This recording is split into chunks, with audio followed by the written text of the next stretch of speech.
filhos, a gente tem que ter orado, mas com objetivos, sem uma oração mais direta, mais inteligente, específico. A gente tem que ser específico. E aqui, como a gente está falando de oração, esse mês também vamos falar de oração. E hoje a gente inicia falando a oração de Jabes. Foi uma pequena oração. Agora o que me chama a atenção aí, se você for página aí das primeiras páginas do livro de Crônicas, ele vai trazer o quê? Descendência. Tem gente que vai fazer o devocional, quando chega em Crônicas, desanima. Chega em Números, chega na genealogia, na descendência, a pessoa já desanima. Abraão, Sete, começa a ver as descendências, a pessoa já começa a desanimar, porque vê tanto nome, e aí vai vendo as descendências, falando sobre as descendências de Adão, de Ismael, e vai falando aí, capítulo 2, começa a descendência de Judá, e aí vem de Davi, filhos de Davi, descendência de Salomão. Novamente no capítulo 4 começa a descendência de Judá.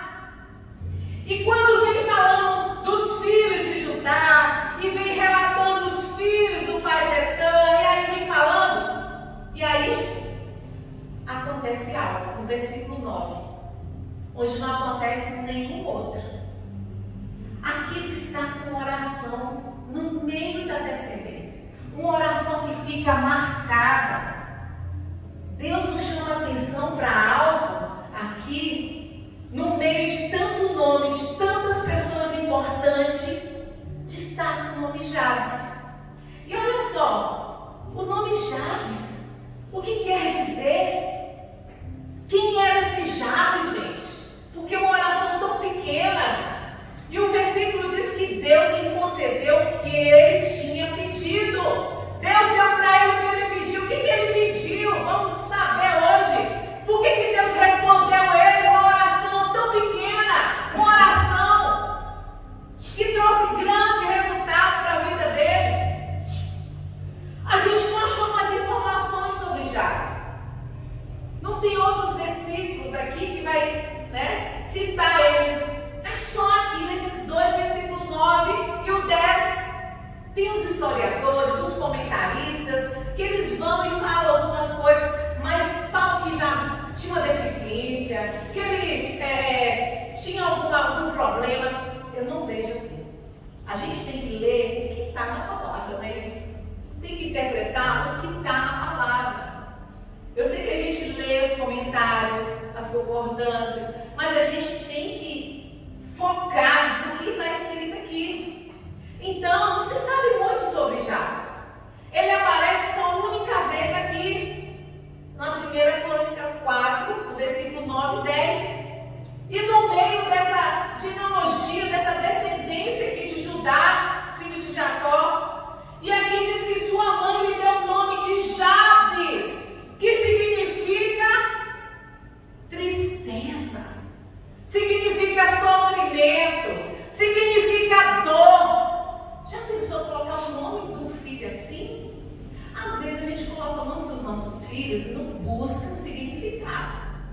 É bom você buscar o significado. Tem gente que acha bonito os nomes aí, chique, e não sabe o significado.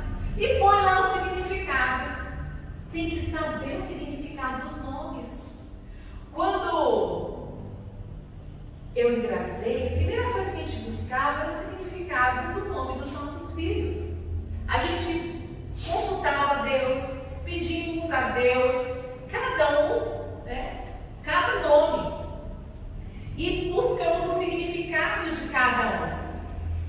E aqui a gente vê que a mãe dá o nome Jabes, olha só, e já começa assim, Jabes foi o mais ilustre, o mais respeitado do que os seus irmãos. Como é que a pessoa tem um nome tão terrível de sofrimento? Oi, sofrimento! E é o cara mais respeitado da família, como só Deus mesmo, né? Já pensou assim, ô sofrimento, ô dor, ô tristeza, como é que fala, né? Imagina chamar as pessoas assim, tem uns apelidos aí, né? Que é terrível. A gente tem que tomar cuidado.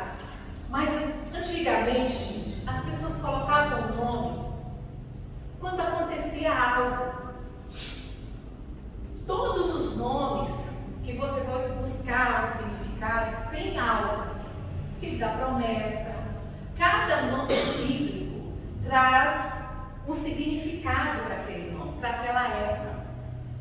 E aqui, a mãe, ela teve tanta dor no parto, tanta dor para dar, né, a luz, Jabes, que ela colocou o nome dele, dor, sofrimento. Imagine uma criança crescer psicologicamente com esse nome. Pensa em crescer, tendo bullying na escola. Eu não sei se você já estudou com alguém assim, que tinha um nome muito estranho. Eu tinha uns colegas que tinham uns nomes que o pai colocava nome de jogador americano, uns nomes complicados. Né? E aí o pai tinha essa mania de colocar, por exemplo, quando as novelas também, as mães colocavam o nome dos filhos, achavam bonito, né? Natalina. Hã? Natalina. Isso! Quantos, né? E aí coloca o nome, achei bonito. Do curso Mulher Única, tem uma dinâmica, quem não fez ainda vai ficar sabendo. Tem uma dinâmica dos nomes. E ali a gente faz uma pesquisa sobre o nome da pessoa. E a gente pergunta, quem te deu esse nome? Quem te deu esse nome? Ah, foi meu pai, foi minha mãe, foi minha avó. Quem te deu esse nome? Teve uma mulher que foi amante do pai que deu o nome. Olha só. Amante do pai que deu o nome. Ela falou, pastor, eu fui amante do meu pai que deu o nome. E minha mãe, meu pai foi porque antigamente o pai ia registrar, a mãe não sabia, filho. Ele ficava em casa do menino. O pai queria registrar, colocava o nome que desse na telha lá, acrescentava. O meu sobrinho, minha irmã colocou Diego, voltou Juan Diego. Tina, o que é isso? Juan, de onde saiu Juan? Meu cunhado colocou, eu não tenho que colocar Juan.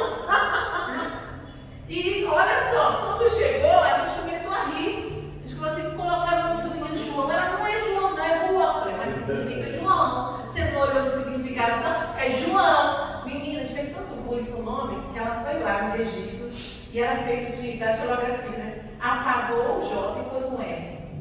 Não sei o que ela fez, ela apagou, foi lá no mesmo lugarzinho para a máquina e colocou um R. Com isso, o menino teve tantos problemas nos documentos, o concurso que ele fez, ele teve que entrar na justiça para poder refazer o registro dele, refazer tudo. E hoje ele passou no concurso de Polícia Federal. Hoje. Então, assim, causou grandes perdas. Então, olha só, o que é que a mãe faz com o filho?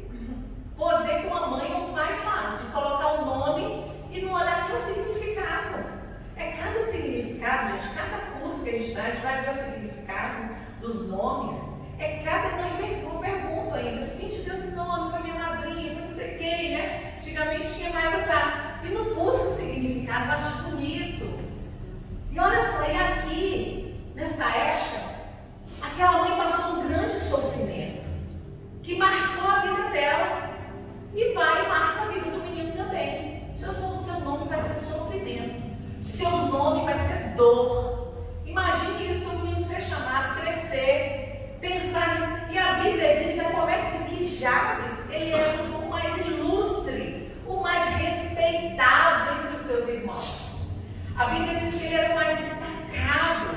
E ainda diz que a sua mãe lhe deu esse nome, porque com dores deu a luz, e olha só que ele viveu, né, nessa dor, nesse sofrimento. Quantas pessoas a gente vive num sofrimento? E a gente estava falando hoje de palavras lá no DDA.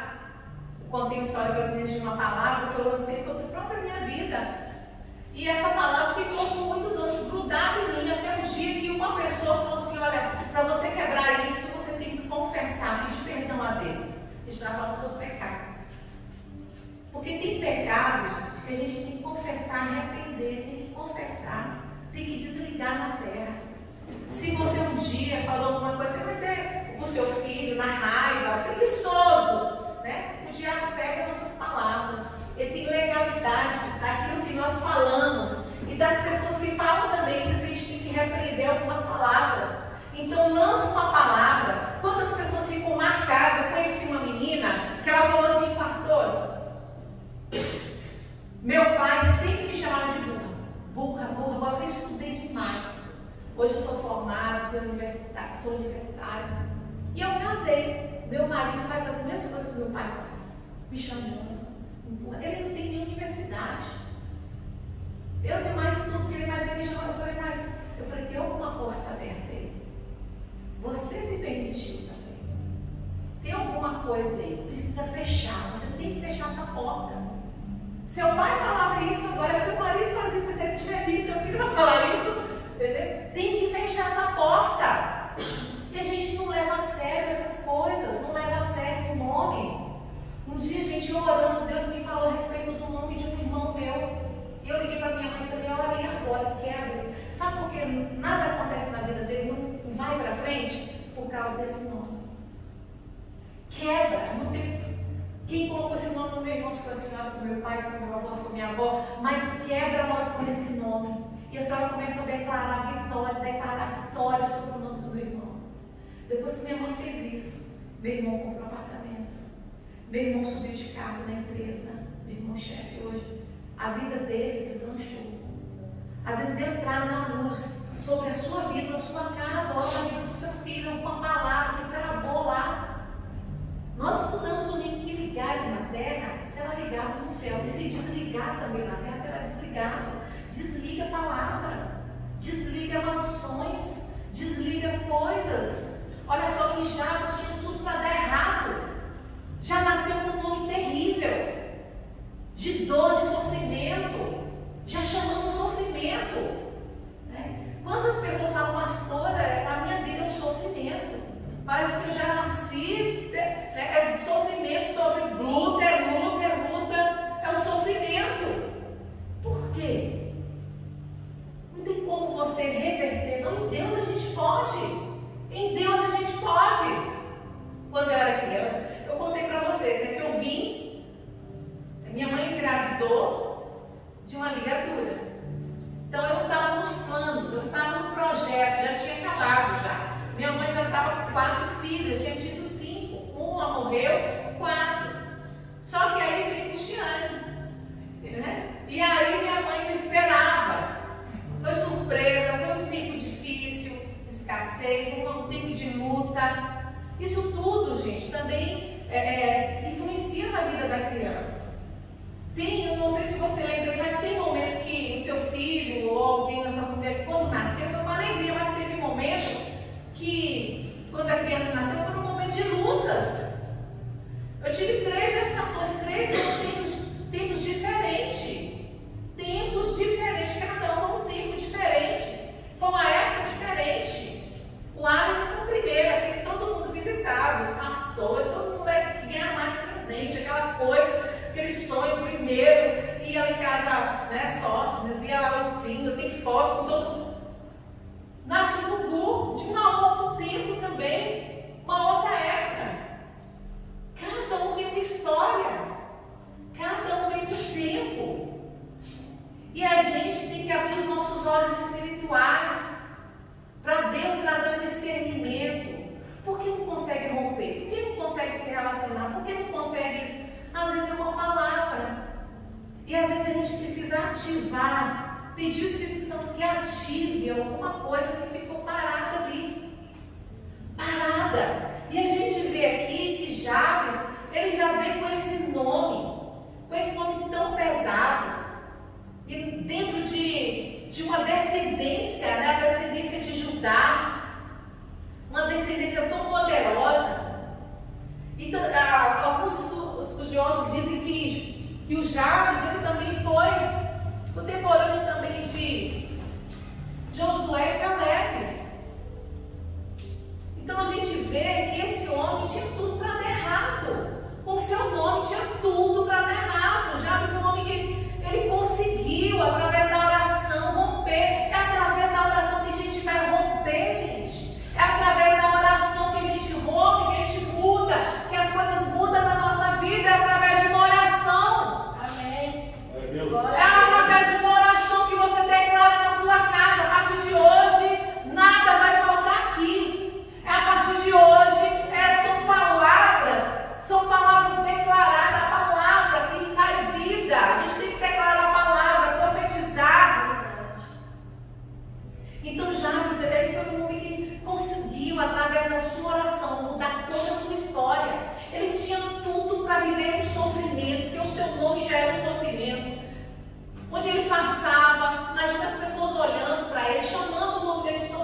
de dor, né? Mas através de uma oração, Ele muda a história dele. E Deus, através da nossa oração, Deus pode mudar muitas coisas. Amém. Quando a gente se posiciona, Deus muda. E esse mês não somente Jabes, não, tem outros também. Mas hoje a gente vai falar de Jabes. Ele se posicionou. Ele nasceu debaixo de um preconceito. E eu estava falando do meu nascimento. Quando eu era criancinha, quando eu chorava, eu era uma criança que adoecia muito.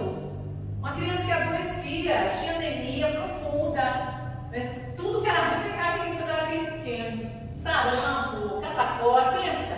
Eu era atraída pelas... né? Mas eu via que toda criança que ela tem essa sensibilidade é uma criança que teve algumas rejeições. Pode ver, gente. Quando a criança ela nasce, ela só fica doente, só fica doente, só fica doente. Alguma coisa está errada. Constantemente doente. Termina uma garganta, já vem alguma coisa está acontecendo ali. Só que a gente, como cristão, a gente acha tudo natural tem isso.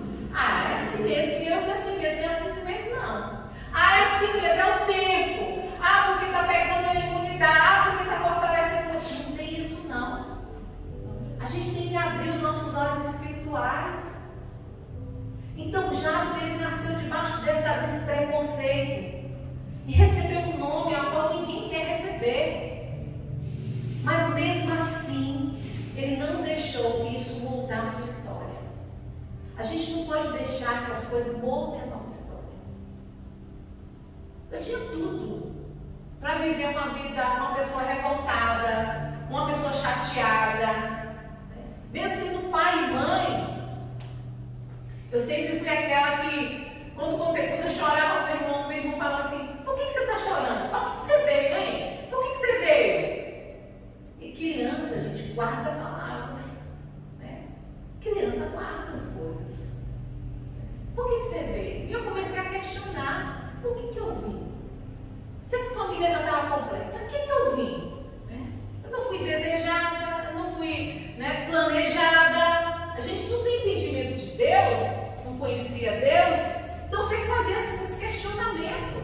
Por que vim? Só que na adolescência descarrega tudo. É na adolescência que vem a fase da rebeldia, a fase de querer viver a vida, de saber o que tem, de tomar decisões também. Muitos adolescentes tiram suas vidas por causa de palavras. A gente tem, né, vocês vivenciaram isso junto com a gente, na família, de uma sobrinha. É onde o diabo bombardeia os adolescentes. Mas começa lá na infância. Só que na adolescência é a caixa abre. Que é o momento dos hormônios, é o momento, né, que vem. Por isso que a gente tem que tomar cuidado, e orar, estar junto. Em casa sempre eu gostei dos meninos, dos amigos vinham lá para casa. Chama aqui para casa. Traz eles aqui para casa, porque eu jogo com todos. Mas traz eles aqui para me jogar. Falo com eles. Os amigos do Gugu, pelo menos os que vão em casa do Vitor, mandam mensagem: estou orando por você. Ele me manda parabéns, eu respondo. Sempre estou ligada. A gente tem que estar ligada pelos amigos. Porque o diabo, ele é astuto. O diabo, ele vai com seu sapatinho de algodão, né, sorrateiramente debaixo dos nossos olhos, quando a gente não tem discernimento, e faz toda a bagunça. Então a gente vê que já tinha tudo para dar errado. E a gente também às vezes veio de uma família, né, que tinha tanta disfuncional, tantas coisas, tantas lutas, tantos filhos. Às vezes a mãe não conseguia dar amor, tinha preferência por alguns, outros não, gostava mais de alguns, né? Comparava você: tem que ser igual seu irmão, tem que estudar, tem que fazer igual seu irmão, tem que fazer isso. A gente não pode comparar, cada filho é um filho. Eu falei aqui que não existe esse amor, tem que amar todos por igual. Não. Eu amo Arthur de um jeito, eu amo o Guga de um jeito, o Lara de um jeito, porque são três pessoas diferentes. Como é que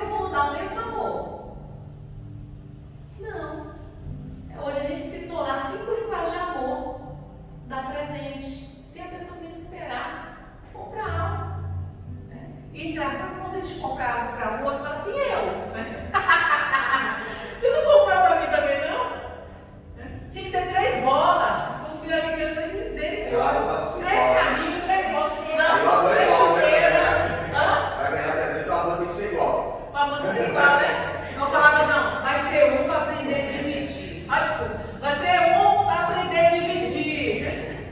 Lembra da pessoa? Vocês, tudo. Então a gente pode ver que, sem dúvida, essa história tem muito mais a nos ensinar. Apesar de ser uma história tão curta, com 2 versículos apenas, e curta biografia aqui, o autor fez questão de mencionar o nome dele. Tem o nome dele, aqui fala que veio, né, nasceu de uma mãe que tinha um nome de sofrimento, e o que mais destaca aqui é a oração dele. O que mais me chama a atenção aqui na história de Jabes é que ele ter nascido na tribo de Judá, que Judá, gente, Judá significa louvado, glorificado, exaltado. Olha só onde é que o cara vai nascer, numa tribo, numa descendência que é Judá. Judá significa louvado, glorificado, exaltado. Uma tribo que tem um nome de alegria. E o seu nome contradiz aqui o seu próprio povo. Só que Jabes não deixou o seu nome definir o seu futuro. Ele não deixou o seu nome influenciar na sua vida. Mas sim, ele orou a Deus. Ele orou a Deus e recebeu o que ele tinha pedido. Ele recebeu de Deus.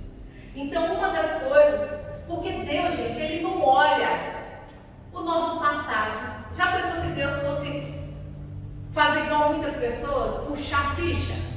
Ir lá no Google, né, com o nome da pessoa, vamos ver, vou puxar a ficha aqui, vamos no Instagram para ver quem é essa pessoa? Quem que já fez isso? Eu quero saber quem é fulano. Eu já fiz isso. Deixa eu puxar aqui quem é fulano. Estão falando de fulano, deixa eu ver quem é. Vai lá no Google, digita o nome dele para você ver. Apareceu um monte de coisa. Quem é fulano, o que ele tem, se ele tem Facebook, se ele tem Instagram, lá aparece. Então Deus olha o nosso coração, não o nosso passado. Deus olhou aqui o coração dele, quando ele se colocou aqui e ele invocou, orou, clamou ao Senhor. Então, aqui a gente vê a oração dele que tem 4 princípios, se divide aqui em 4 essa oração aqui no versículo 10. A primeira coisa que ele pede, por que essa oração é tão importante? Porque Deus concedeu tão rápido, né? A primeira coisa que ele pede aqui a Deus, a bênção. Ele pede a bênção de Deus. Ele pede a bênção de Deus. Senhor, que a tua bênção esteja sobre a minha vida. Que a tua bênção esteja sobre a minha vida. Ele pediu a bênção. Por isso o Senhor fala: vinde a mim os que são cansados e sobrecarregados, os oprimidos, e eu vos aliviarei. Ele pede a Deus a bênção de Deus sobre a vida dele. Nós precisamos pedir a Deus: Senhor, eu quero ser bênção. Eu quero a tua bênção onde andar. Aonde eu ir, se eu vou no UPA, Senhor, eu quero a tua bênção. Vai estar vazio lá, em nome de Jesus. O pastor Horácio faz essa oração. Senhor, eu vou no shopping, procurar vaga lá na porta, Senhor. Não é que Deus é o empregado, mas é a bênção de Deus. Ela te acompanha. A bênção de Deus. Um dia eu viajando de ônibus, o ônibus furou o pneu. Eu falei: poxa. Às vezes você pensa assim: o que aconteceu comigo, né? Estava muito fácil. As coisas tem um pouquinho de luta, né? Aí o motorista vira assim e fala assim: olha, eu não sei como é que eu vou, porque eu não tenho dinheiro. Vocês vão ter que fazer uma vaquinha. Imagina você comprar uma passagem de ônibus e viajar de ônibus e você tem que pagar o conserto do pneu na borracharia. Só na Bahia isso, né? É só na Bahia, rápido? É só na Bahia? Só na Bahia. E aí parou o ônibus. Eu falei: gente, vou chegar atrasada, né? Só que você está ali, a bênção vem. Você está ali. Aí eu comecei a me movimentar. Eu falei: gente, vamos fazer uma vaquinha aqui. Quem dá 5, vamos ver quanto é que o. E tinha próximo uma borracharia. Deus é tão bom que eu estragou próximo uma borracharia. Só que não tinha dinheiro, eu tinha que pedir dinheiro ao povo. Aí eu: não, vamos fazer aqui. Na hora que consegui o dinheiro,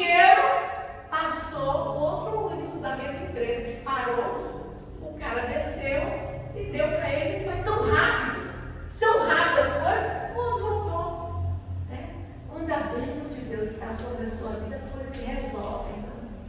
Quando a bênção está sobre a sua vida, fica tranquilo.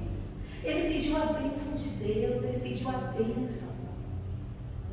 Ele poderia ter pedido ouro, ter pedido outras coisas, ele pediu a bênção de Deus sobre a sua vida. Porque onde você está, Adriana, Deus vai te abençoar. Lá no seu trabalho, Deus vai te abençoar. Pode ser o pior lugar, mas Deus te abençoa. Você deve estar passando muito, mas vai ter um momento de honra. Vai ter um momento de honra, vai virar. A gente tem que esperar esse momento. Se tudo que é difícil na nossa vida a gente sair fora disso, a vida fica muito fácil. Sabe? Tem gente que não para emprego, não trabalha mesmo no mesmo emprego. Pastor, não aguento não, muita humilhação. Eu já dei conselho a pessoa que a gente fica lá, dá uma Bíblia.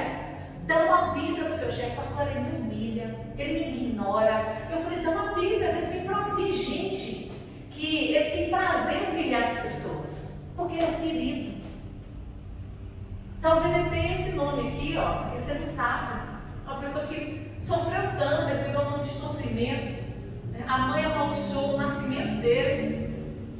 E ele é amargo.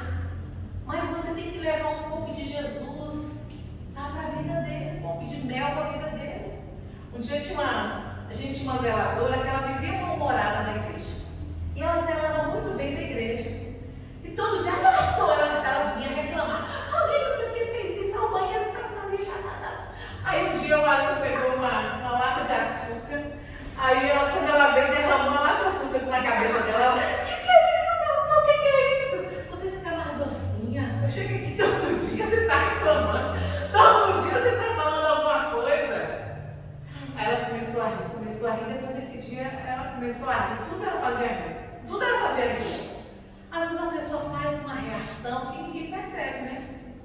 Mas uma atitude, às vezes uma bondade sua, vira a chave na vida daquela pessoa.